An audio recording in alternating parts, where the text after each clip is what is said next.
A graça bate à sua porta. Autor Max Lucado. Acompanhado pela graça. Descobrir a graça é descobrir a dedicação absoluta de Deus a você, sua obstinada vontade de lhe oferecer um amor tão limpo, curador e purificador, que coloca o ferido de pé novamente. Deus oferece um novo coração. Quando a graça acontece, não recebemos um elogio de Deus, mas um novo coração. Dê seu coração a Cristo e Ele retornará o favor.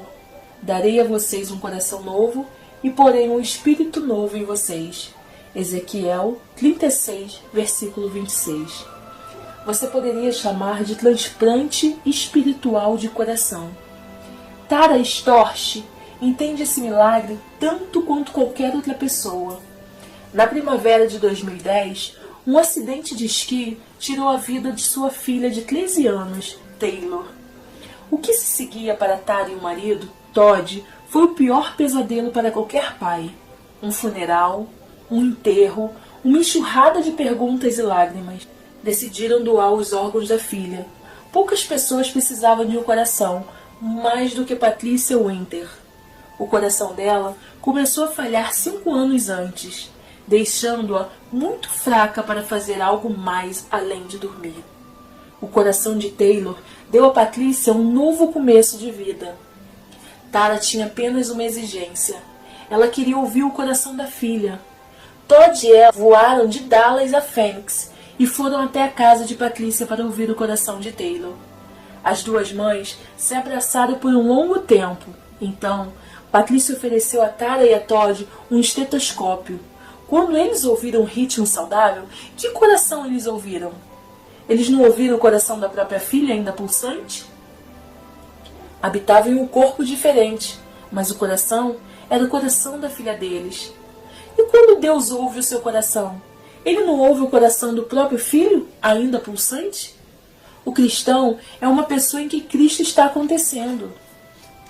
Deus distribuiu sua bondade, não com um conta-gotas, mas com hidrante.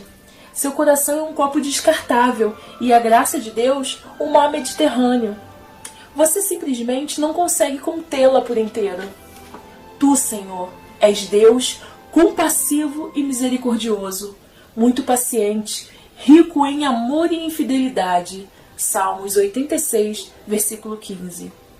Deus é o autor do livro da graça. Ele fez com que Adão e Eva saíssem dos arbustos, com que o homicida Moisés saísse do deserto. Criou um lugar para Davi, embora este tenha se voltado para Betseba. Ele não desistiu de Elias, apesar de o profeta ter desistido dele.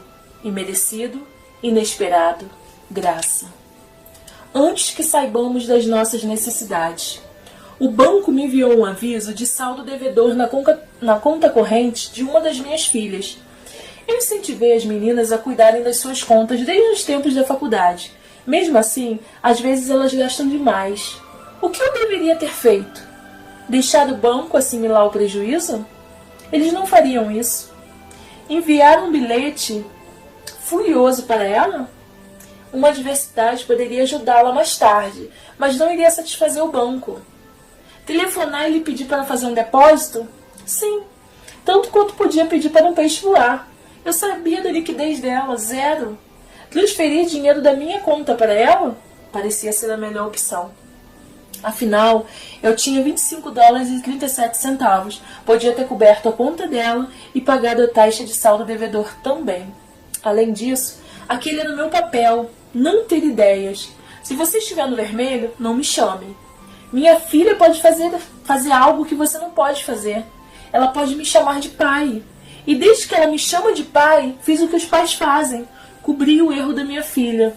Quando lhe disse que estava com a conta negativa, ela respondeu que sentia muito, mas não se propôs a fazer um depósito. Ela estava quebrada, não tinha opção. Pai, você poderia? Eu interrompi. Querida, já fiz. Eu supri a necessidade dela antes mesmo dela saber que tinha uma. Muito antes de você saber que precisava de graça, seu pai fez a mesma coisa. Fez um depósito, um grande depósito. Cristo morreu em nosso favor, quando ainda éramos pecadores. Romanos 5, versículo 8. Antes de saber que precisava de um Salvador, você já tinha um. E quando você lhe pede misericórdia, ele responde: já lhe dei, querido filho, já lhe dei. Jesus trata todos os seus dias vergonhosos com graça. Ele tomará a sua culpa se você lhe pedir. Tudo o que ele espera é o seu pedido.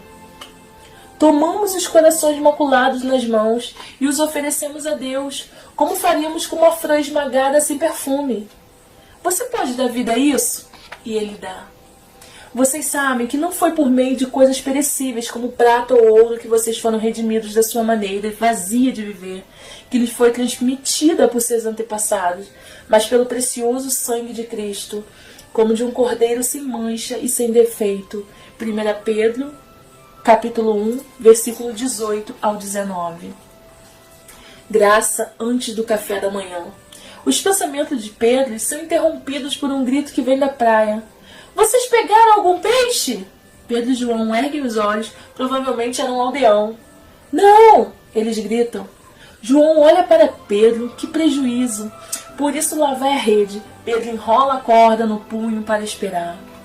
Mas não há espera. A corda fica tensa, a rede apanha peixes. Pedro põe seu peso contra o lado do barco e começa a puxar a rede. Ele está tão envolvido com a tarefa que não percebe a mensagem. João não. O momento é um déjà vu. Isso já havia acontecido antes. A noite longa, a rede vazia, o chamado para lançar a rede novamente, os peixes batendo-se no chão do barco. Espere um minuto. Ele ergue os olhos e vê o homem na praia. É ele! Sussurra. Então mais alto. É Jesus! Pedro se ajoelha e olha. Jesus, o Deus do céu e da terra, está na praia e está fazendo uma fogueira. Pedro mergulha na água, nada até a praia, sai tropeçando, todo molhado e tremendo, e se põe diante do amigo a quem traiu. Jesus tinha preparado uma esteira de carvões. Como em poucas vezes em sua vida, Pedro fica em silêncio.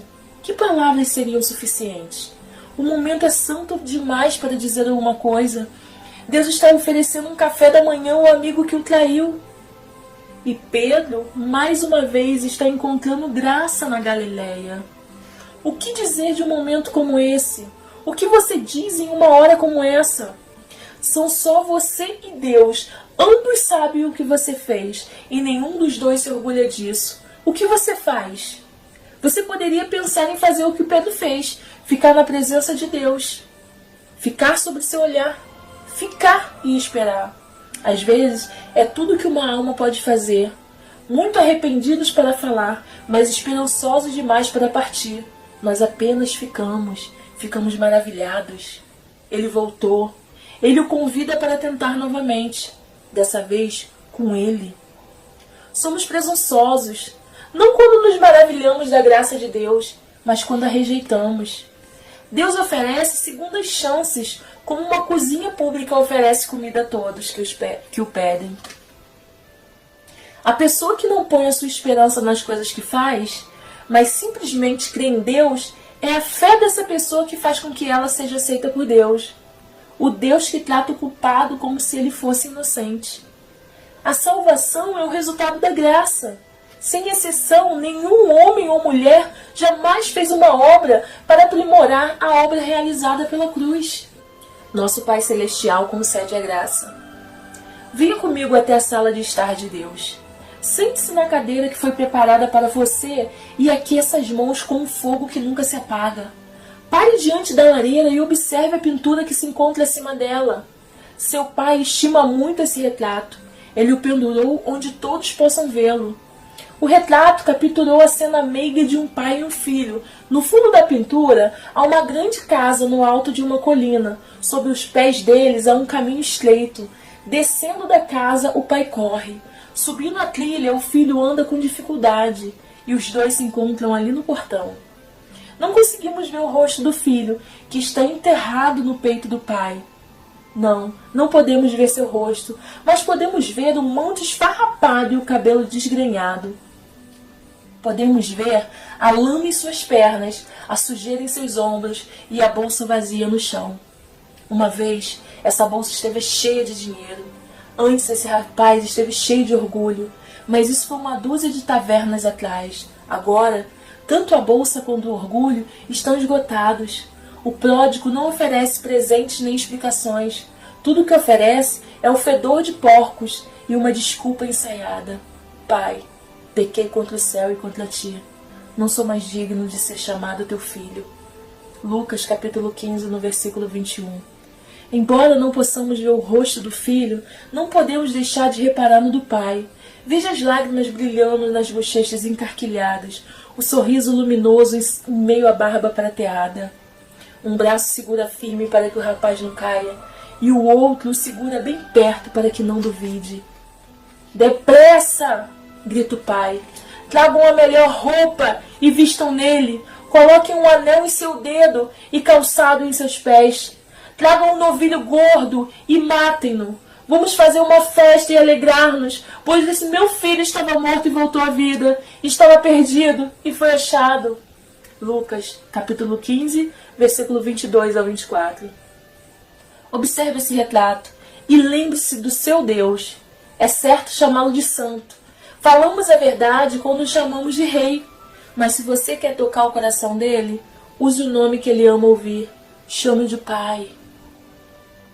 Cristo veio ao mundo por uma razão, dar a sua vida como um resgate, por você, por mim e por todos nós. Ele se sacrificou para nos dar uma segunda chance. Ele foi ferido pelas nossas transgressões e moído pelas nossas iniquidades. Lucas 53, versículo 5. Já lhe foi dado um presente que se comparasse à graça de Deus? Encontrar esse tesouro de misericórdia faz do mendigo mais pobre um príncipe. Perder esse presente faz do homem mais rico um miserável. O amor gracioso de Deus. Na época em que Martinho Lutero teve a sua Bíblia impressa em alemão, uma filha do tipógrafo encontrou o amor de Deus. Ninguém lhe contara sobre Jesus. Em relação a Deus, ela não sentia nada além de medo. Um dia, ela recolheu do chão algumas páginas caídas das Escrituras. Em uma folha, encontrou essas palavras: Deus tanto amou o mundo que deu. O restante do versículo ainda não tinha sido escrito, mas o que ela viu foi suficiente para comovê-la. O pensamento que Deus lhe daria algo transformou seu medo em alegria. Sua mãe percebeu a mudança de atitude. Quando lhe perguntaram a causa da sua alegria, a moça tirou do bolso o papel amassado que continha uma parte do versículo. A mãe leu e perguntou: o que ele lhe deu? A filha ficou perplexa por um momento e em seguida respondeu: não sei. Mas se nos amou tanto a ponto de nos dar algo, não devemos ter medo dele. Deus tanto amou o mundo que deu seu Filho unigênito para que todo aquele que nele crer não pereça, mas tenha vida eterna. João 3, versículo 16. De todas as coisas que você precisa guardar na vida, a afeição infundável de Deus é uma delas. Você a tem. Espreguice-se na rede da graça. Você pode descansar agora. É bom sermos espiritualmente fortes por meio da graça de Deus e não por meio da obediência a regras. Hebreus 13, versículo 9. Pedimos graça apenas para encontrar o perdão já oferecido. Graça salvadora. Jesus já conhece o custo da graça. Ele já conhece o preço do perdão. Mas os oferece mesmo assim. Deus demonstra seu amor por nós. Cristo morreu em nosso favor quando ainda éramos pecadores. Romanos 5, versículo 8. Deus não olhou para as nossas vidas desgastadas e disse: morrerei por vocês quando merecerem. Não. Apesar dos nossos pecados, em face à nossa rebelião, Ele escolheu nos adotar. Jesus morreu por nossos pecados. Quando eu era menino, li uma fábula russa que falava de um mestre e de um servo que saíram em viagem para uma cidade. Já me esqueci de muitos detalhes, mas me lembro do final. Antes que pudesse chegar ao destino, os dois homens foram pegos por uma nevasca ofuscante. Eles perderam o rumo e não conseguiram chegar à cidade ao anoitecer. Na manhã seguinte, amigos preocupados foram procurar os dois homens. Por fim, encontraram o mestre congelado até a morte, de cara na neve. Quando o ergueram, encontraram o servo, gelado, mas vivo. Ele sobreviveu e contou como o mestre tinha voluntariamente se deitado sobre ele para salvá-lo. Por muitos anos não pensei nessa história, mas quando li o que Cristo disse que faria por nós, me lembrei dela, pois Jesus é o mestre que morreu pelos servos. Alcancei misericórdia, para que em mim, o pior dos pecadores, Cristo Jesus demonstrasse toda a grandeza da sua paciência. Em 1 Timóteo, capítulo 1, versículo 16. Nosso Salvador se ajoelha e observa os atos mais obscuros da nossa vida. Mas em vez de recuar horrorizado, ele estende sua mão bondosa e diz: posso apagar isso se você quiser.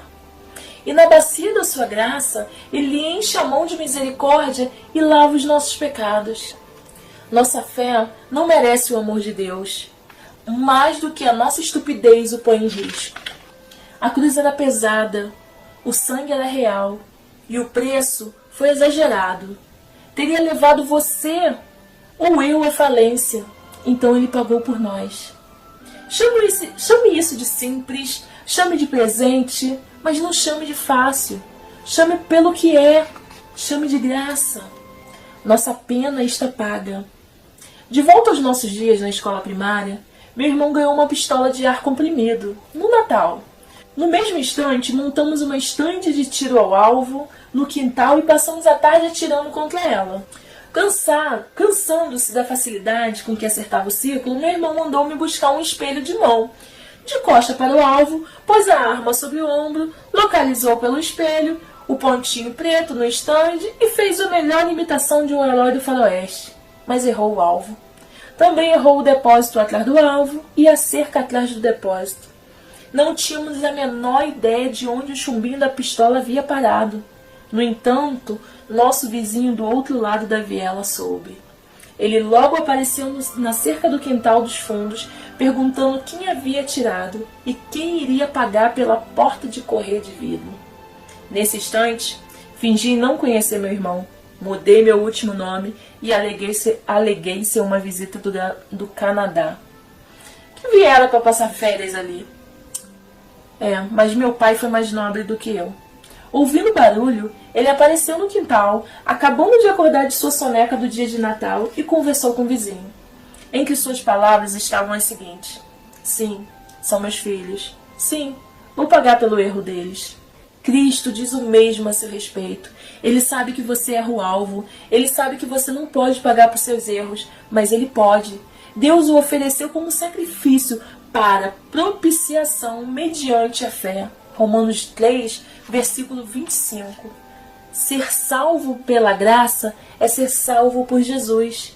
Não por uma ideia, doutrina, crença ou congregação religiosa, mas pelo próprio Jesus, que irá subir aos céus qualquer um que lhe der consentimento. Se andarmos na luz, como Ele está na luz, temos comunhão um com os outros. E o sangue de Jesus, seu Filho, nos purifica de todo pecado. 1 João capítulo 1, versículo 7. Deus não negligenciou nossos pecados para que não os endossasse. Ele não puniu você para que não o destruísse.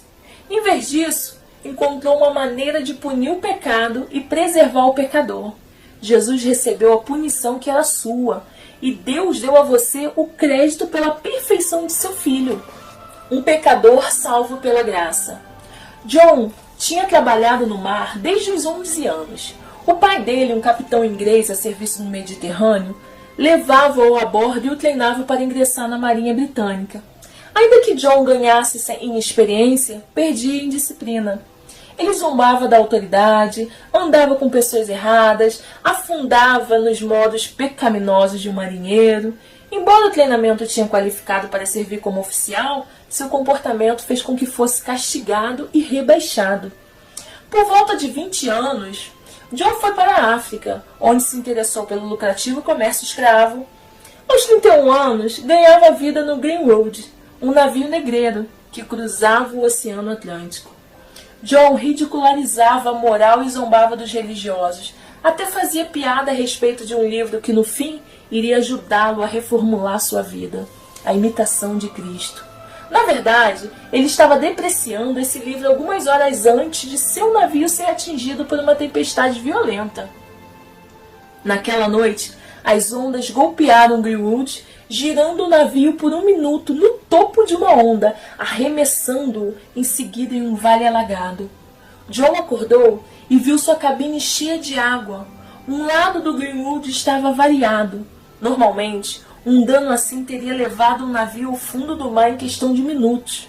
O Greenwood, no entanto, ainda carregava carga e continuava navegando. John trabalhou a noite toda. Por 9 horas, ele e os outros marinheiros se esforçaram para evitar que o navio afundasse, mas ele sabia que era uma causa perdida.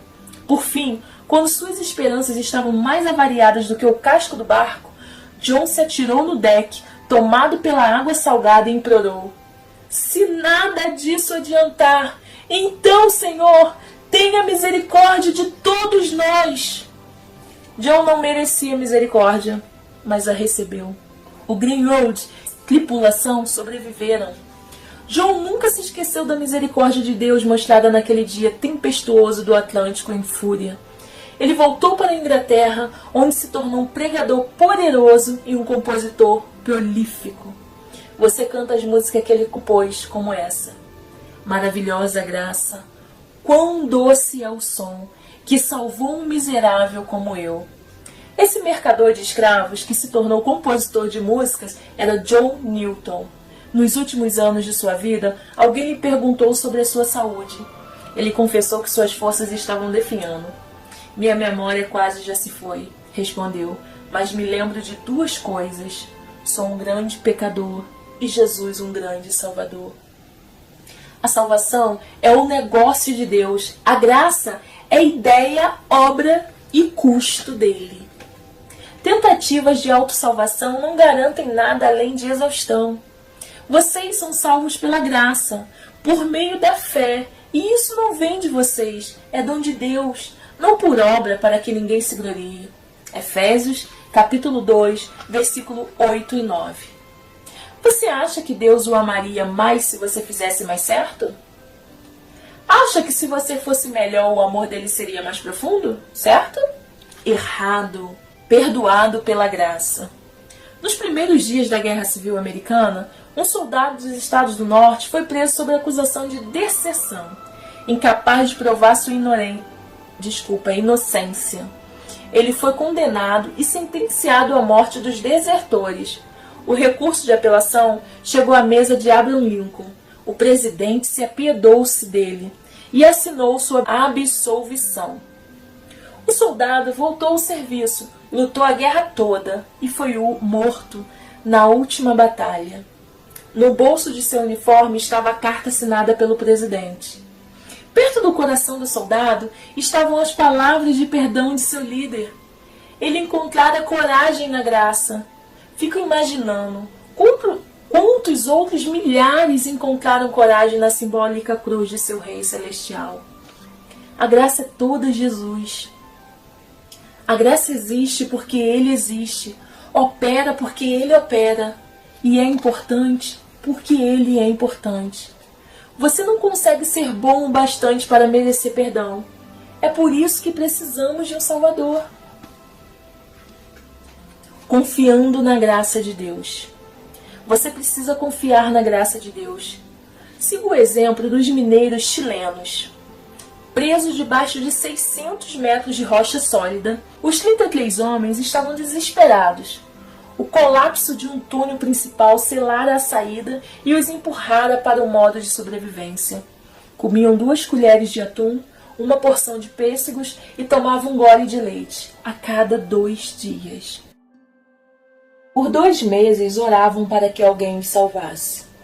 Na superfície acima deles, a equipe de resgate chilena trabalhava sem parar, consultando a NASA, encontrando-se com especialistas.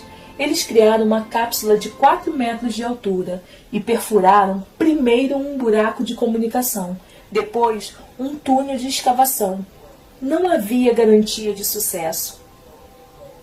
Ninguém jamais ficara preso debaixo da terra todo esse tempo e vivera para contar a história. Dessa vez, alguém sobreviveu.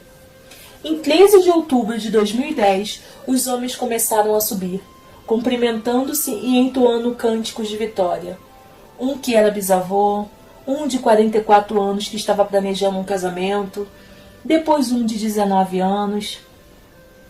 Todos tinham histórias diferentes, mas todos tomaram a mesma decisão. Acreditaram que alguém os salvaria.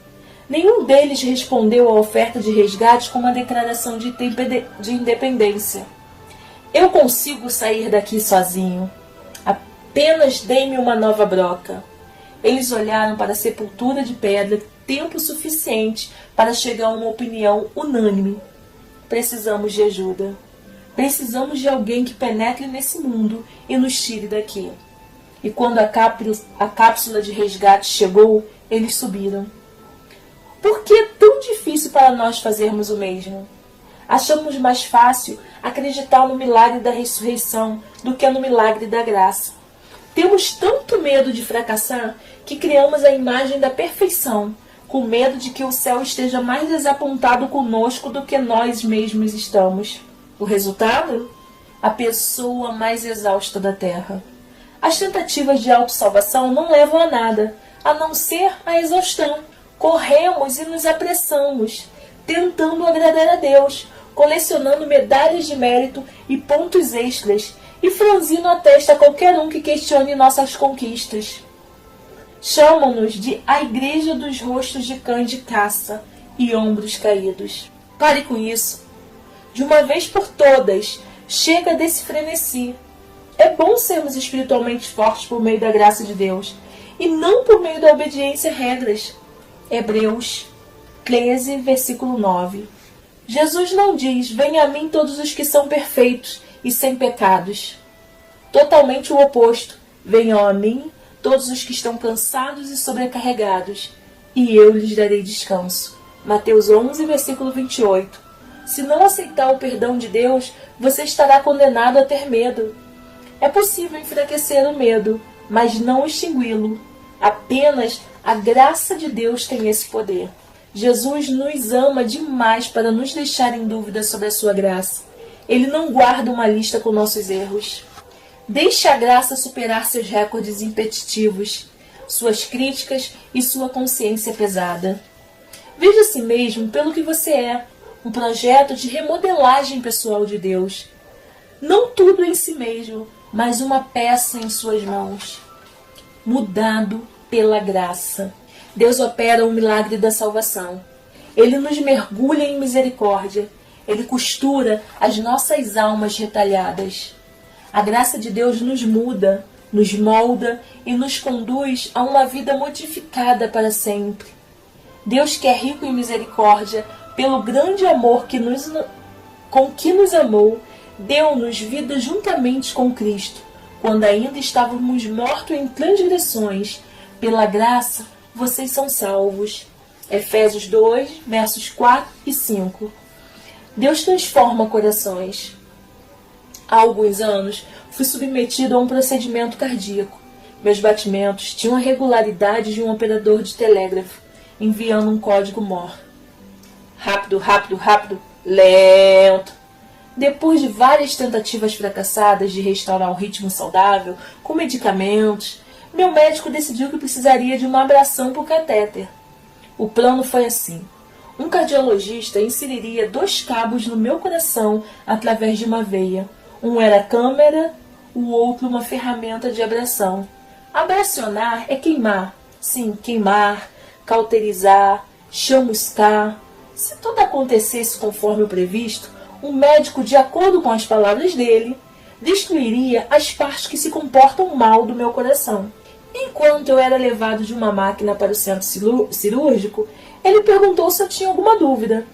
Não foi a melhor escolha de palavras. Tentei ser inteligente. Você vai queimar o interior do meu coração, certo? Correto. Você pretende matar as células que não estão se comportando bem, não é? Esse é o meu plano. Enquanto estiver ali, você poderia usar um maçarico na minha ganância? No meu egoísmo e na minha superioridade? E também na minha culpa? Ele sorriu e respondeu, desculpe, isso não está incluso no meu contra-cheque. Realmente não estava. mas estava no contra-cheque de Deus. Ele trabalha no ramo de mudança de corações. Não seria correto pensar que essa mudança ocorra da noite para o dia. Mas também não seria correto achar que a mudança nunca ocorra.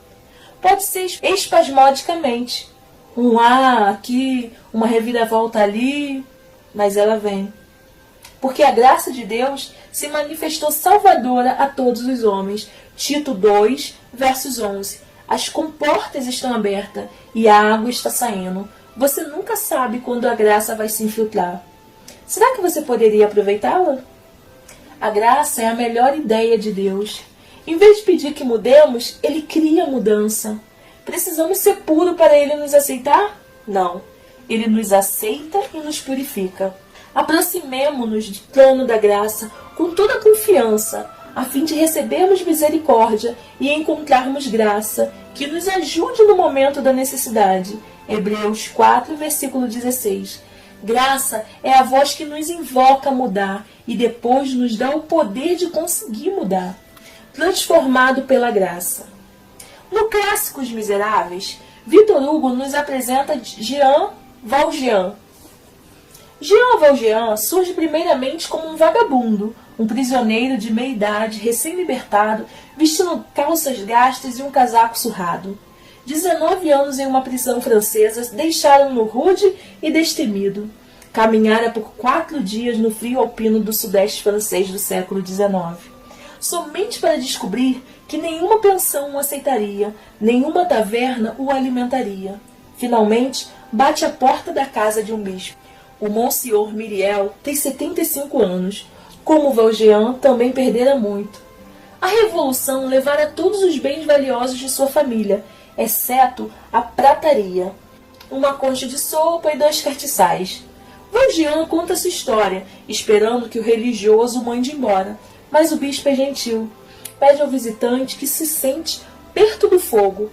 Você não precisa me contar quem você era, ele explica. Essa não é minha casa, é a casa de Jesus Cristo. Depois de algum tempo, o bispo leva o ex-condenado à mesa, em que jantam sopa e pão, figos e queijo com vinho, usando a fina prataria do bispo. Ele mostra o quarto a Valjean. Apesar do conforto, o ex-prisioneiro não consegue dormir. E mesmo com a bondade do bispo, ele não consegue resistir à tentação. Coloca a prataria na sacola. Monsenhor Myriel dorme no momento do roubo e Valjean foge durante a noite. Mas não consegue ir muito longe. Os policiais o capturaram e o conduziram à casa do bispo. Valjean sabe o que significa a captura. Prisão para o resto da vida. Porém, algo maravilhoso acontece. Antes do policial poder explicar o crime, o Monsenhor se adianta. Oh! Aqui está você! Estou contente em vê-lo. Não acredito que tenha esquecido os castiçais. Eles também são feitos de prata pura. Leve-os com os garfos e as colheres que dei a você. Valjean fica atônito. O bispo dispensa os policiais, vira-se e diz: Jean Valjean, meu irmão, você não mais pertence ao mal, mas sim ao bem. Comprei sua alma de você. Tomo-a de volta dos pensamentos e feitos malignos, e do espírito do inferno, e dou-a a Deus. Valjean tinha uma escolha: acreditar no sacerdote ou acreditar em seu passado. Jean Valjean acredita no sacerdote. Torna-se prefeito de uma cidadezinha, constrói uma fábrica e dá emprego aos pobres. Fica com pena de uma mulher moribunda e cria a filha dela. A graça mudou. Deixe que ela mude você também. Olhar para o pecado sem a graça é desespero. Olhar para a graça sem pecado é arrogância. Olhar os dois em conjunto é conversão. Fui crucificado com Cristo. Assim já não sou eu quem vive, mas Cristo vive em mim. A vida que agora vivo, no corpo vivo, há pela fé no Filho de Deus, que me amou e se entregou por mim. Gálatas 2, versículo 20. Cristo está agindo, tirando você ousadamente de uma vida sem a graça para uma vida moldada por ela. É o presente dado, dando presentes. Graça para com cada necessidade. O nascimento da nossa primeira filha coincidiu com o cancelamento do nosso plano de saúde. Ainda não entendo como aconteceu. Tinha algo a ver com a empresa estar sediada nos Estados Unidos e Jenna ter nascido no Brasil. Denali e eu ficamos com a alegria de uma menininha de 3,6 kg e os encargos de uma conta hospitalar de $2.500. Pagamos a conta sacando o dinheiro de uma poupança, grato por poder pagar a dívida, mas desnorteado pelo problema do plano de saúde. Me perguntei, será que Deus está tentando nos dizer alguma coisa? Algumas semanas depois veio a resposta. Fiz uma palestra em um retiro de uma igrejinha alegre da Flórida. Um membro da congregação me entregou um envelope e disse: "Isso é para a sua família." Tais presentes não eram incomuns. Estávamos acostumados e éramos gratos por essas doações espontâneas, que geralmente eram de $50 ou $100. Eu esperava que o valor fosse esse, mas quando abri o envelope, o cheque era de... Você adivinhou? $2.500. Usando a linguagem da necessidade, Deus falou comigo. Era como se Ele dissesse: Max, estou envolvida em sua vida. Vou cuidar de você. Habitamos um jardim de graça. O amor de Deus se espalha ao nosso redor, como lilazes, e se enleva sobre nós, como os pinheiros da Geórgia. Como Ele será bondoso, quando você clamar por socorro, assim que Ele ouvir, lhe responderá. Isaías 30, versículo 19. Deus tem recursos a respeito dos quais nada sabemos, soluções que vão além da nossa compreensão, provisão que vão além das nossas possibilidades. Nós vemos problemas, Deus vê provisão, moldado pela graça.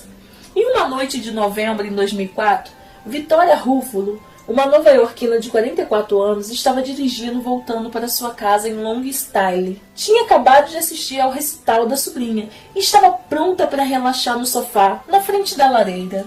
Ela não se lembra de ter visto um Nissan prata se aproximando do leste. Ela não se lembra do garoto de 18 anos inclinando-se para fora da janela, segurando um peru congelado. Ele jogou no para-brisa dela. A ave de 9 quilos atravessou o vidro, entortou a direção e estraçalhou o rosto dela como um prato de jantar no concreto. A violenta brincadeira a deixou na UTI, lutando pela vida. Ela sobreviveu, mas somente depois que os médicos colocaram fios em sua mandíbula, prenderam um dos seus olhos com película sintética e colocaram pinos de titânio em seu crânio. Ela não consegue se olhar no espelho sem se lembrar da dor. 9 meses depois da desastrosa noite de novembro, tendo o rosto com pinos de titânio, ela ficou frente a frente com o transgressor no tribunal. Ryan Cushing. Não era mais o garoto metido, atirador de peru, em um Nissan. Ele tremia, amedrontado e arrependido. Para a cidade de Nova York, ele se tornara o símbolo de uma geração de garotos fora do controle. As pessoas encheram a sala para vê-lo receber sua merecida punição. A sentença do juiz os deixou com raiva. Somente 6 meses atrás das grades, 5 anos de condicional, aconselhamento e serviço à comunidade.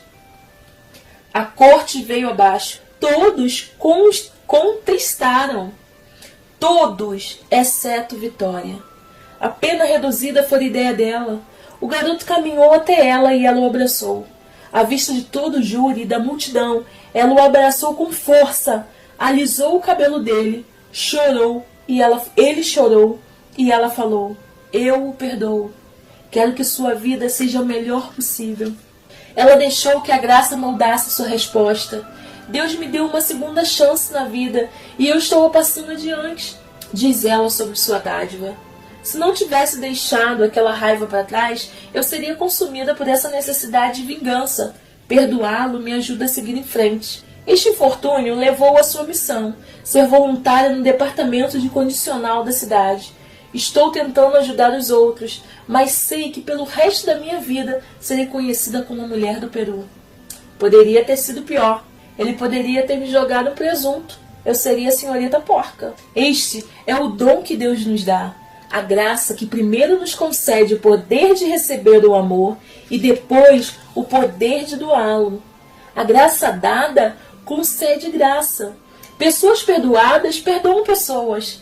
A marinada de misericórdia goteja misericórdia. Você sabe muito bem que Ele, Deus, é bom e que quer fazer com que você mude de vida. Romanos 2, versos 4. Tanta bondade. Vamos fazer 44 anos juntos amanhã, disse Jack, enquanto dava de comer à esposa. Ela estava careca, tinha os olhos afundados e a fala indistinta. Os olhos permaneciam fixos e ela só abria a boca quando ele aproximava o garfo. Ele limpou o queixo dela e depois a própria testa. Faz 5 anos que ela está doente, disse-me ele. Ela não consegue andar, não consegue cuidar de si mesma, não consegue nem se alimentar, mas eu a amo. Mas Jack elevou a voz para que a esposa pudesse ouvir. Vamos vencer essa coisa, não é, meu bem? Depois de mais algumas garrafadas, ele tornou a dizer: não temos plano de saúde. Quando podia pagar, achava que não precisaríamos. Agora devo para esse hospital mais de $50 mil. Jack fez uma breve pausa para dar de beber à esposa, então continuou. Mas eles não me atormentam. Eles sabem que não posso pagar. Mas mesmo assim nos aceitam sem fazer qualquer questionamento. Os médicos nos tratam como se fôssemos os melhores pacientes em dia com os pagamentos. Quem poderia imaginar tanta bondade? Tive que concordar. Quem poderia imaginar tamanha bondade? No mundo espinhentos dos sistemas de saúde caro, de alta tecnologia e quase sempre criticados, foi reconfortante encontrar profissionais dispostos a atender um casal que não tinha nada para dar em troca. Uma das melhores formas de celebrar o amor e a graça maravilhosa de Deus é compartilhar um pouco desse amor e dessa graça com os outros. Deus tornou pecado por nós aquele que não tinha pecado, para que nele nos tornássemos justiça de Deus. 2 Coríntios 5, versos 21. Amor cheio de graça. As vozes arrancaram da cama. Levante-se, sua prostituta! Que tipo de mulher você pensa que é?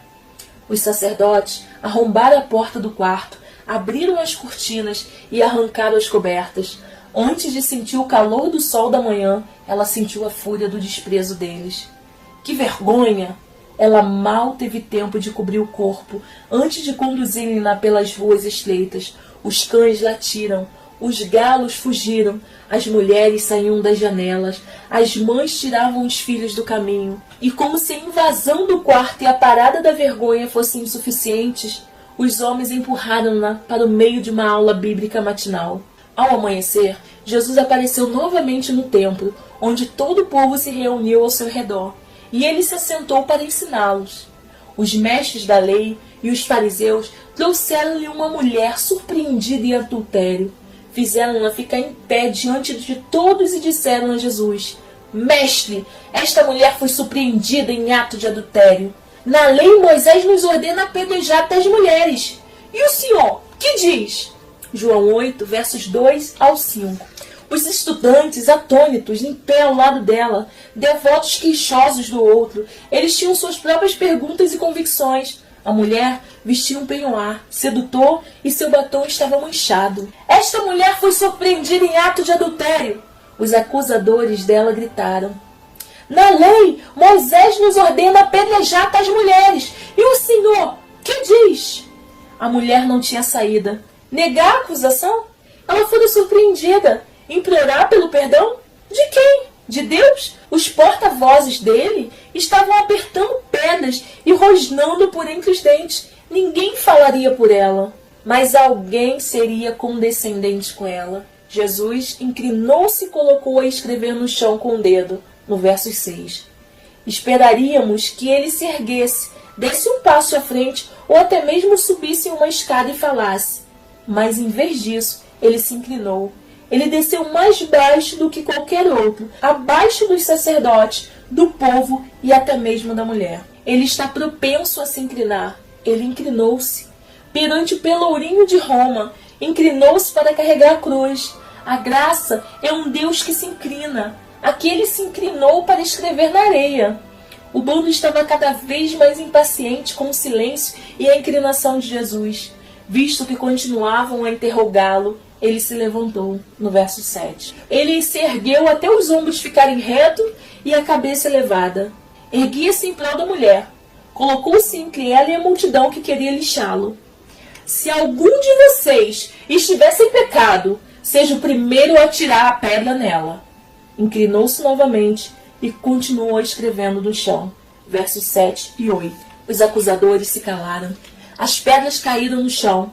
Jesus retornou aos seus rabiscos.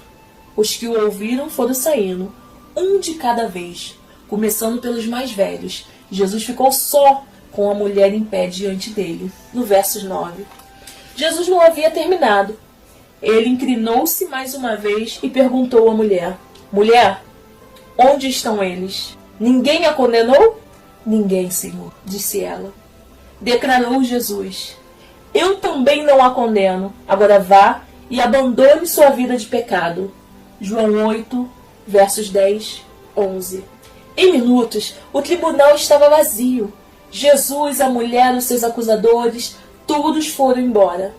Mas ponderemos. Observe as pedras no solo, abandonadas e não utilizadas, e observe o escrito na areia. Foi o único sermão que Jesus escreveu. Apesar de não sabermos as palavras, fico pensando se não foram esta: a graça acontece aqui. Ele o fez, a fim de que, justificados por sua graça, nos tornemos seus herdeiros, tendo a esperança da vida eterna. Tito 3, versos 7. Quando você ama o que não é amável, tem um vislumbre do que Deus faz por você.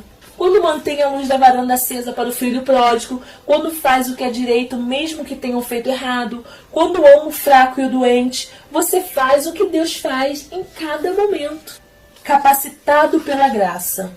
Deus é o grande presenteador, o grande provedor, a fonte de toda bênção, absolutamente generoso e completamente confiável. Ousamos arriscar nossa esperança na notícia mais alegre de todas.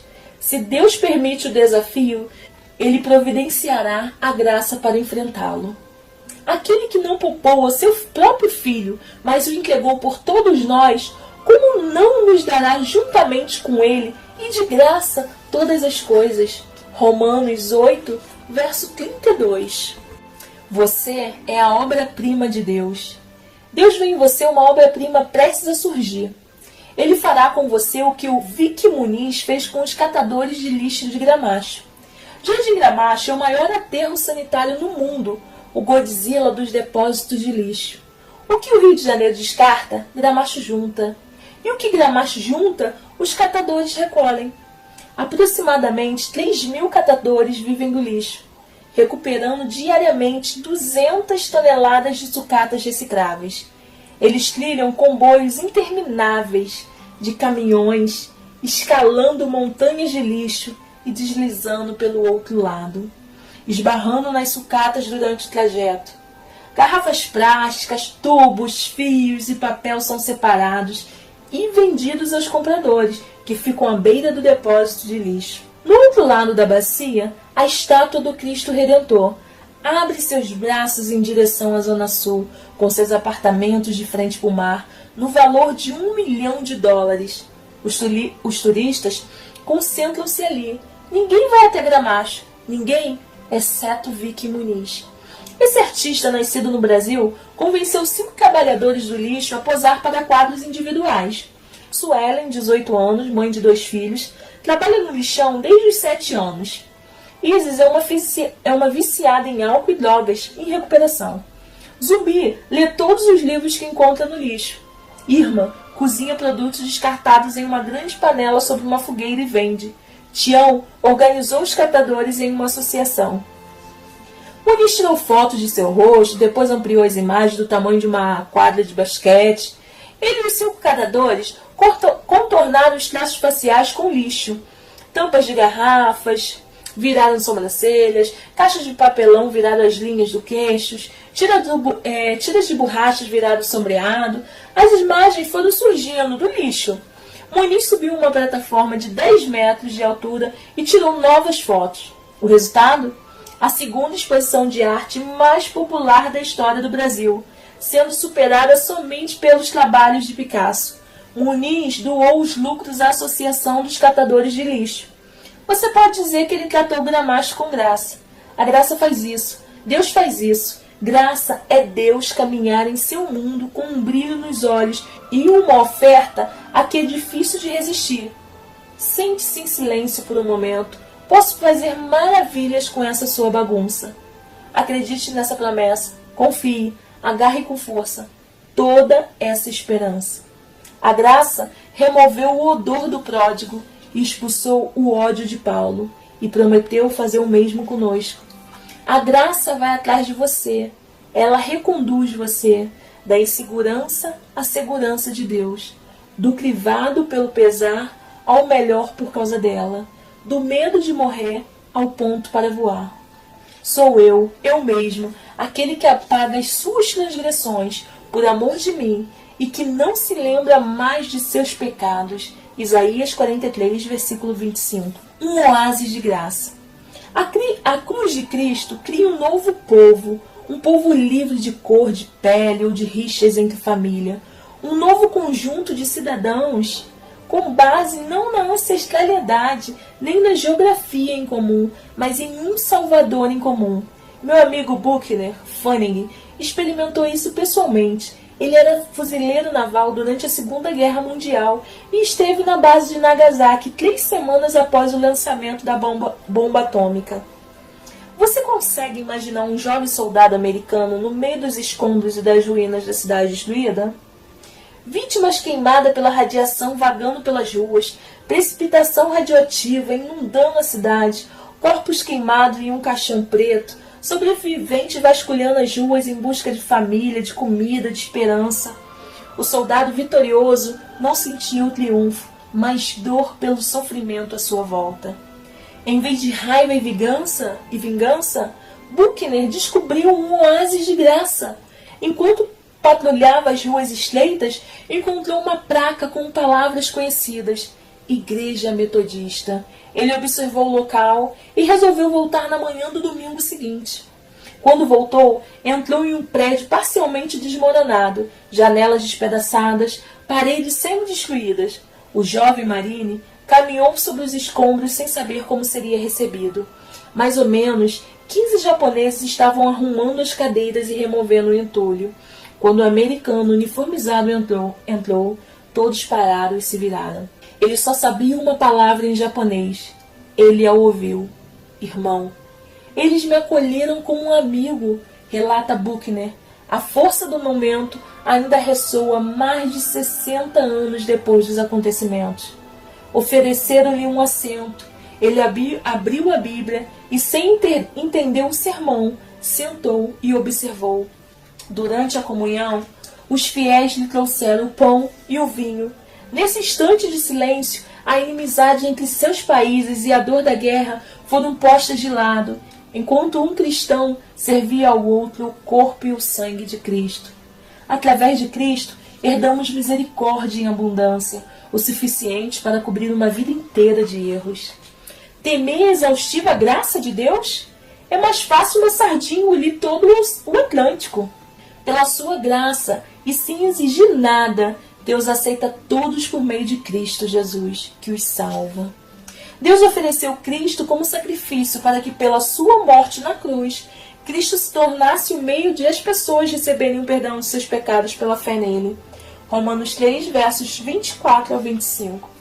Deus tem graça suficiente para resolver qualquer dilema que você enfrentar, para enxugar toda lágrima que você derramar e responder a tudo que você perguntar. Moldado pela graça. Graça. Deixe-a penetrar nas frestas mais ásperas da sua vida e ela suavizará tudo. Depois, deixe-a borbulhar na superfície como uma primavera no Ceará, em palavras de bondade, em atos de generosidade. Sejam bons e atenciosos uns para com os outros e perdoem uns aos outros, assim como Deus, por meio de Cristo, perdoou vocês. Efésios 4, versos 32. Você nunca será chamado para dar a alguém mais graça do que Deus lhe deu. Graça dada, graça concedida. Recentemente, jantei com uns amigos. Marido e mulher queriam me contar sobre os problemas que estavam enfrentando. Por uma série de acontecimentos. Ela descobriu uma infidelidade de seu marido que acontecera décadas atrás. Ele cometeu o erro de pensar que seria melhor não contar nada a ela, e não contou. Mas ela descobriu, e como você pode imaginar, ficou profundamente magoada.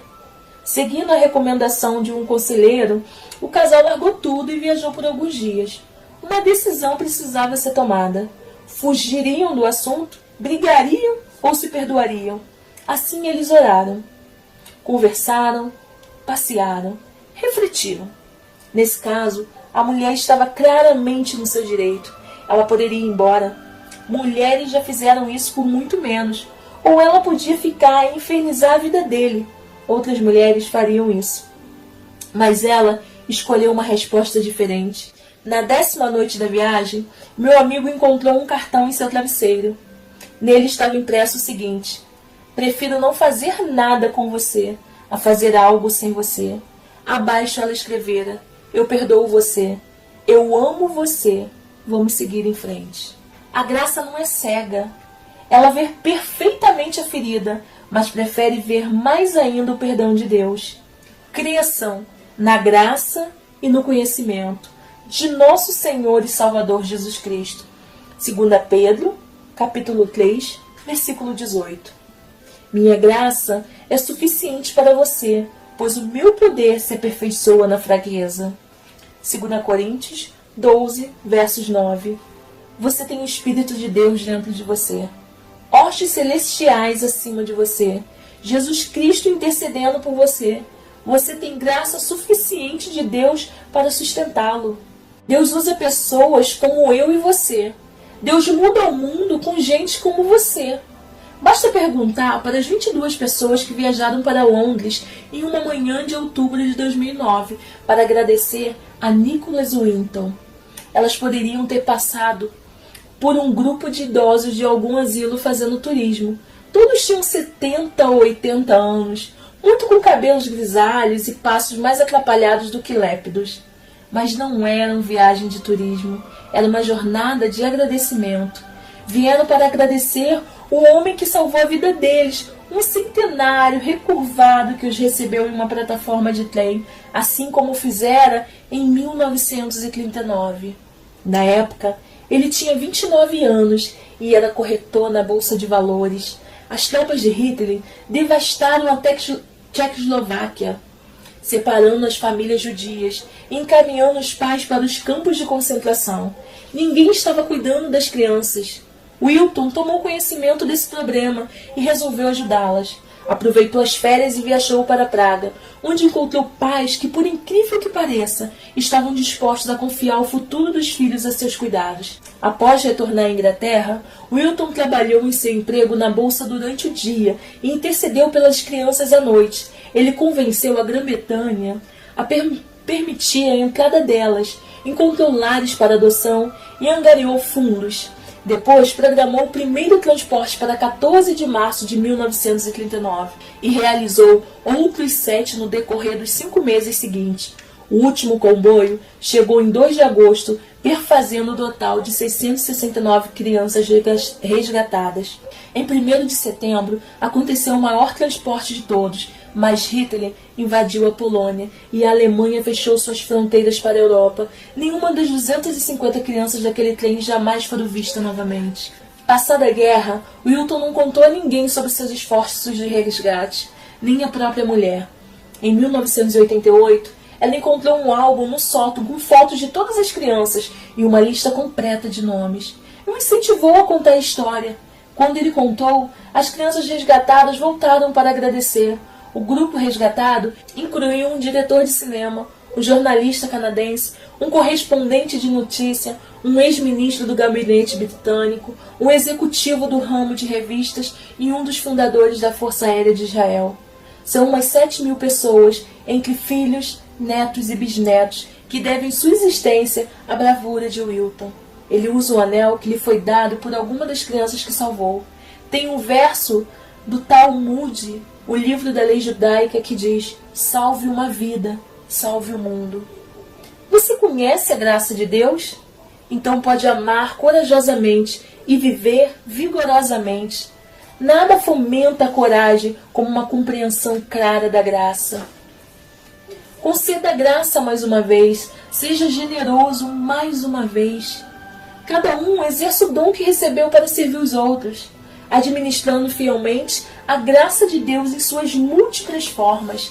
1 Pedro 4, versos 10. Alcançando pelo amor. Jesus contou a história de um homem branco e rico que voltava para casa, saindo do escritório no centro da cidade. Como já estava tarde e se sentia cansado, o homem decidiu ir pela via expressa, que passava pela parte mais violenta da cidade. E quem diria, o combustível acabou. Enquanto andava até o posto de gasolina mais próximo, ele foi assaltado e agredido, ficando à beira da morte na calçada. Alguns minutos depois, um pastor passou pelo mesmo local, enquanto se encaminhava para o culto noturno. Ele viu o homem na calçada e quis ajudar, mas achou que seria muito perigoso para ali. Não demorou muito para que um respeitado líder comunitário também passasse por ali e avistasse o homem, mas ele também achou que seria melhor não se envolver. Por fim, um imigrante hispânico idoso que dirigia uma caminhonete velha viu o homem, parou e o levou até o hospital. O senhor pagou a conta do hospital e seguiu o seu caminho. Eu mudei os personagens da história, mas não a pergunta que Jesus faz. Qual desses três você acha que foi o próximo do homem que caiu nas mãos dos assaltantes? Lucas 10:36. Seu próximo não é só o vizinho da sua casa, mas também aquele do outro quarteirão ou das áreas humildes. Seu próximo é a pessoa que você aprendeu que não deve amar. Para os judeus dos tempos de Jesus, era o samaritano. Para o israelense de hoje, é o palestino. Para o árabe, é o judeu. Para o negro, que tal um caipira que dirige uma picape carregando uma arma, mas com tabaco e um boné? Para o hispânico, pobre, que tal o hispânico rico? Para qualquer hispânico, não seria a pessoa que o chama de imigrante clandestino? Para o branco, é aquele que o chama de gringo. Para o negro, aquele que o chama de moleque. Amar o próximo é amar a pessoa que se acostumou a odiar. Se as minhas fraquezas e os meus defeitos Deus permite que eu lhe chame de pai, por que não devo estender essa graça ao próximo? Alcancei misericórdia para que em mim, o pior dos pecadores, Cristo Jesus demonstrasse toda a grandeza da sua paciência, usando-me como um exemplo para aqueles que nele haveriam de crer para a vida eterna. 1 Timóteo, capítulo 1, versos 16. Se Deus nos amou tanto, podemos não nos amar uns aos outros? Tendo sido perdoados, podemos não perdoar? Tendo nos servido na mesa da graça, podemos não dividir umas poucas migalhas? Deus atende às nossas necessidades com a graça. Hunter Sampler suspeitou de problemas no momento em que viu o corte na mão do pai. Os dois sentaram-se para fazer um rápido almoço no intervalo dos procedimentos cirúrgicos. Hunter olhou para o ferimento e o questionou. Quando Killer explicou que o machucado acontecera durante uma cirurgia, uma onda de náusea tomou conta dela. Os dois eram médicos. Ambos sabiam o risco. Ambos entendiam o perigo de tratar paciente com AIDS no Zimbábue. E agora, seus medos se concretizaram. Killer Schitz era um veterano com 12 anos de viagem em missões médicas. Essa viagem para o Zimbábue não era a primeira. A exposição ao vírus da AIDS era. Hunter encorajou seu pai a começar imediatamente o tratamento antiviral para evitar a infecção por HIV. Que ele estava relutante. Ele conhecia os efeitos colaterais. Cada um deles era uma ameaça à vida. Mesmo assim, Hunter insistiu e ele consentiu. Em poucas horas ele estava extremamente doente. Eles mudaram o momento da partida dele quando começaram a imaginar se ele sobreviveria à viagem de 44 horas, que incluía uma parada de 12 horas na África do Sul e 17 horas de voo para Atlanta.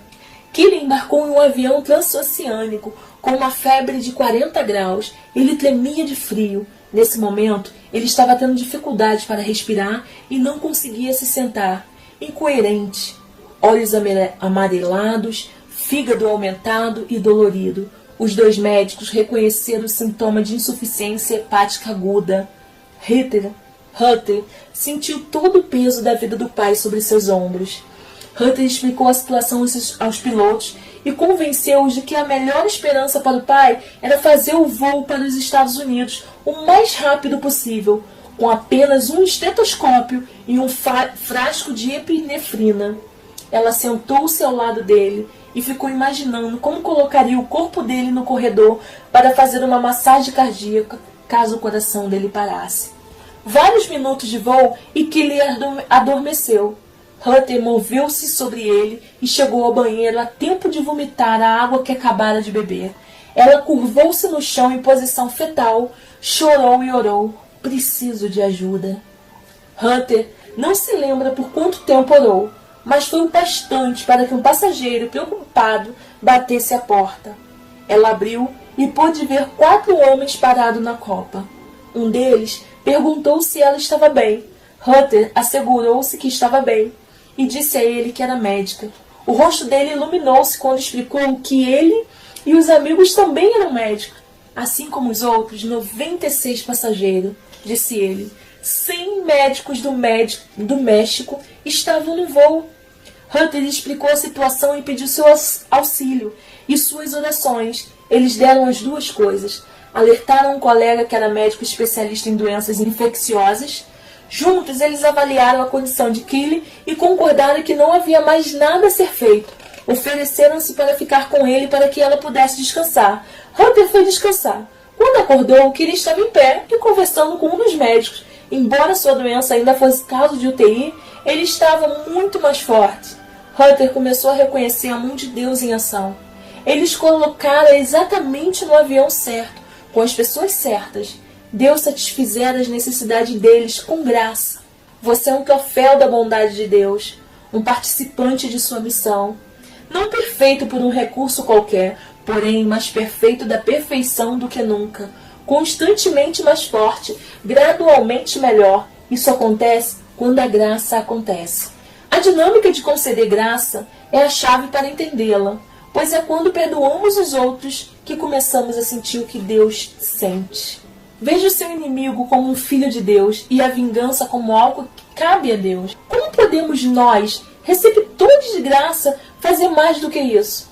Ousamos pedir graça a Deus quando nos recusamos a concedê-la? Um presente da graça. Depois de uma curta estadia em San Antônio, decidi que precisava de um paletó novo para a Páscoa. No Brasil, onde servíamos, ninguém usa paletós e gravatas. E logo não precisava tê-los. Assim, eu queria comprar um. De pé em frente aos gabides, dei-me conta de que estava ao lado de um cidadão bastante conhecido, Red McCubbs. Ele é dono de vários estacionamentos e já possui também um time de futebol americano da primeira divisão em Minnesota. Trocamos cumprimentos e gentilezas. Ele me contou sobre o irmão, um pastor. Disse para ele que estava muito feliz por morar em Santo Antônio. Depois de algum tempo, seguimos nossos caminhos. Escolhi um paletó e fui até o caixa. Quando ouvi essas palavras: o seu paletó já está pago. O homem com quem você conversava já pagou por ele. O meu primeiro pensamento foi: nossa, eu devia ter pegado um par de calças também. Pense no que aconteceu comigo. Eu estava endividado. Então, do nada, descobri que minha dívida havia sido paga. Eu poderia aceitar ou recusar o presente. A decisão foi fácil. Quem me deu o presente tinha recursos para pagá-lo. Eu não tinha motivo algum para duvidar da capacidade ou da sinceridade dele. Você também não tem. Deus tem uma capacidade enorme de amar e cuidar de você. Os misericordiosos de Jesus recebem a misericórdia. Eles presenciam a graça. Eles são abençoados porque testemunham a mais importante bondade. As bênçãos de Deus são dispensadas de acordo com o alcance da sua graça, não de acordo com a profundidade da nossa fé. Estou convencido de que aquele que começou a boa obra em vocês vai completá-la até o dia de Cristo Jesus. Em Filipenses 1, versos 6. Graça generosa. Quando a graça acontece, a generosidade acontece. A amabilidade ampla, irrestrita e surpreendente acontece. Graça recebida hoje, generosidade prevista para amanhã. Um beijo de bondade. Meu amigo Kenny tinha acabado de voltar com a família da Disney World. Tive uma visão da qual nunca vou me esquecer, disse ele. Eu quero que você saiba. Ele estava dentro do lotado castelo da Cinderela, com o restante de sua família. De repente, todas as crianças correram para um lado. Se fosse um barco, o castelo teria virado. A Cinderela vinha entrando. a Cinderela, a princesa imaculada. Quem disse que ela estava perfeitamente caracterizada? Uma jovem deslumbrante, com um penteado e a pele impecáveis e um sorriso radiante. Um mar de crianças, todas querendo tocá-la e serem tocada por ela, a rodeava. Só dava para vê-la da cintura para cima. Por alguma razão, Kenny se virou e olhou para o outro lado do castelo. Naquele momento, estava vazio, exceto por um menino, de talvez 7 ou 8 anos. Era difícil determinar sua idade por causa da deformação do seu corpo. De altura acanhada e com o rosto deformado, ele também assistiu à cena das crianças, calmo e triste, segurando a mão de um irmão mais velho. Você não sabe o que ele queria? Ele queria estar com as crianças. Desejava estar no meio das crianças para chegar até a Cinderela, chamando seu nome.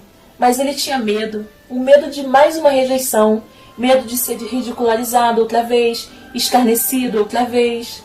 Não seria um sonho a Cinderela ir até ele? Adivinhe, ela foi. Ela reparou no garotinho e imediatamente começou a caminhar em sua direção. Foi educada, mas firme com as crianças, avançando em meio à multidão, até que, por fim, se libertou. Ela caminhou rápido, ajoelhou-se para ficar no nível dos olhos do garoto surpreso e lhe deu um beijo no rosto. Quando encontra uma pessoa generosa, você fica diante de onde a graça está acontecendo. A graça de Deus se manifestou salvadora a todos os homens. Tito 2, versos 11. Graça em cascata. Annie Wells sabia que sua loja de noiva estaria cheia. As futuras noivas aproveitavam os dias depois do dia de ação de graças. Era comum parentes e irmãs passarem a maior parte do fim de semana do feriado olhando os vestidos de noiva na loja dela em São Anthony, Texas. Do outro lado da cidade, Jack Autley estava no hospital lutando para continuar vivo. Ele estava nos estágios finais do melanoma. Sofrera um colapso 2 dias antes e deram entrada no pronto-socorro. Sua família estava na cidade não apenas para celebrarem junto a ação de graças, mas para fazerem os preparativos para o casamento da filha dele. Chrysalis casaria em alguns meses. As mulheres da família planejavam passar o dia selecionando o vestido de noiva. Mas agora, com Jack no hospital, Chrysalis não queria ir. Jack insistira. Depois de muita persuasão, a mãe, a futura sogra e as irmãs foram até o salão das noivas. A proprietária da loja observou que as mulheres estavam um pouco reprimidas, mas ela achou que fosse apenas uma família mais silenciosa. Ela ajudou Chrysalis a provar vários vestidos, até que ela encontrou um de seda e cetim branco, estilo duquesa, que todas amaram. Jack gostava de chamar a filha de princesa, e o vestido, comentou Chrysalis, faria com que ela se parecesse com uma. Foi quando Annie ouviu falar em Jack. Devido ao câncer, ele não poderia ver a filha vestida, e devido às contas médicas, a família não poderia pagar pelo vestido. Pareceu que Jack Autley morreria sem ver sua filha vestida de noiva. Annie não queria mais ouvir nada. Disse a Chrysalis para levar o vestido e o véu para o hospital e vesti-lo para o pai. Ela disse: sabia que seria bom. Eu não tinha dúvidas quanto a fazer isso. Deus estava falando comigo. Não foi pedido nem fornecido nenhum cartão de crédito. Annie não anotou o telefone. Ela estava ansiosa para que a família fosse direto para o hospital. Chrysalis não precisou que falasse 2 vezes. Quando ela chegou ao quarto do pai, ele estava muito medicado e adormecido. Quando a família o acordou, as portas do quarto abriram-se lentamente e lá estava sua filha, envolta em quase 15 metros de seda, em camadas ondulantes. Ele conseguiu ficar alerta por 20 segundos. Mas aqueles 20 segundos foram mágicos, recorda Chrysalis. Meu pai me viu entrar usando o mais lindo vestido. Ele estava realmente fraco, sorriu e continuou olhando para mim. Segurei a mão dele e ele a minha. Perguntei se eu parecia uma princesa. Ele acenou que sim. Olhou-me mais um pouco e parecia que estava prestes a chorar.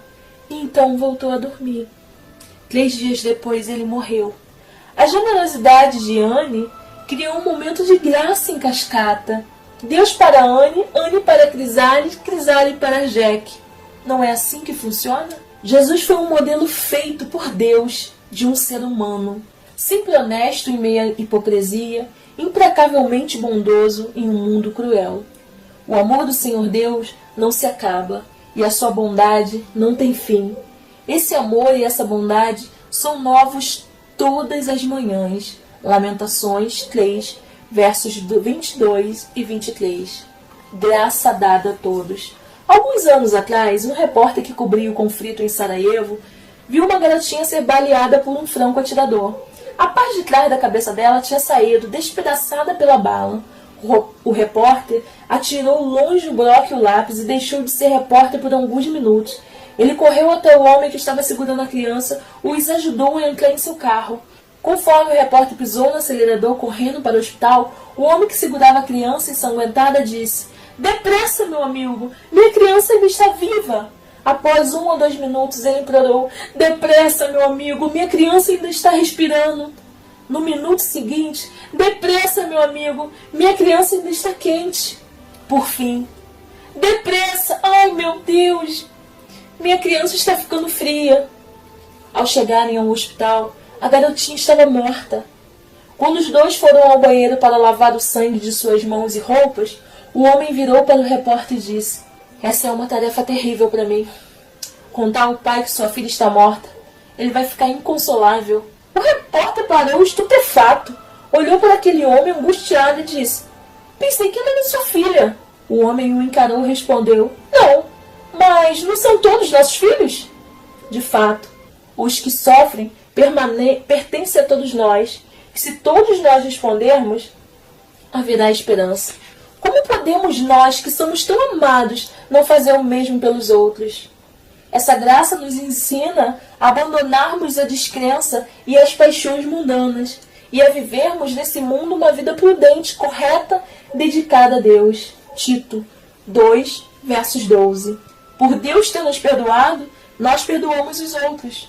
Por Ele ter um coração indulgente, podemos também ter um coração indulgente. Nós podemos ter um coração como o dele. Tudo o que fizerem, seja em palavra ou em ação, façam-no em nome do Senhor Jesus, dando por meio dele graça a Deus Pai. Colossenses 3,17. Um canto no coração. Bárbara Lening e sua irmã Regina eram filhas de imigrantes alemães que se estabeleceram em Colonial, Pensilvânia, e as duas garotas tinham 11 e 9 anos quando foram sequestradas.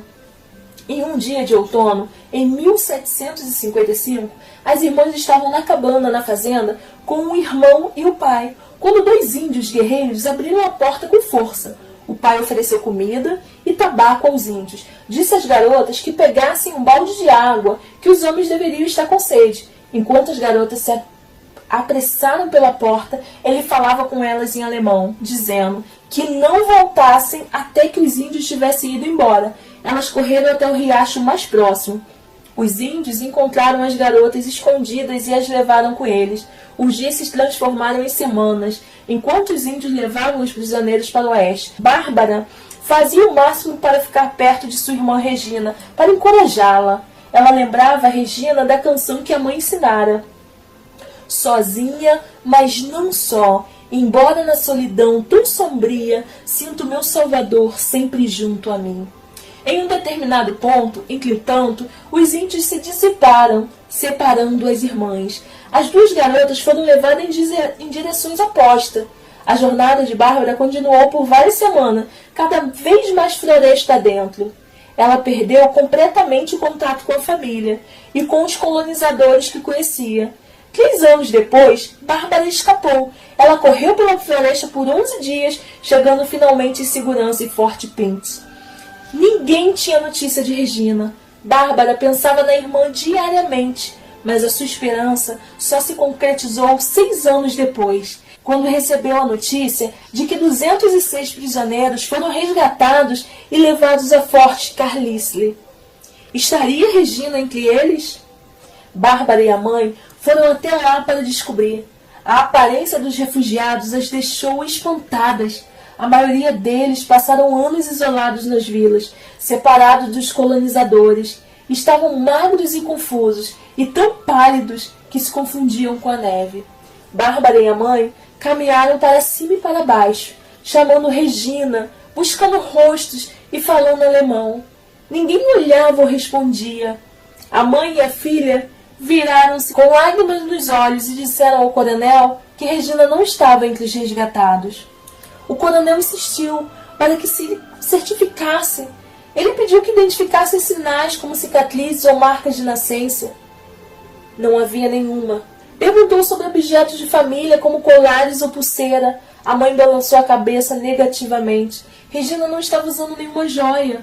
O coronel teve uma última ideia. Havia alguma memória ou canção de infância? Os rostos das duas mulheres se iluminaram. E a canção que cantavam todas as noites?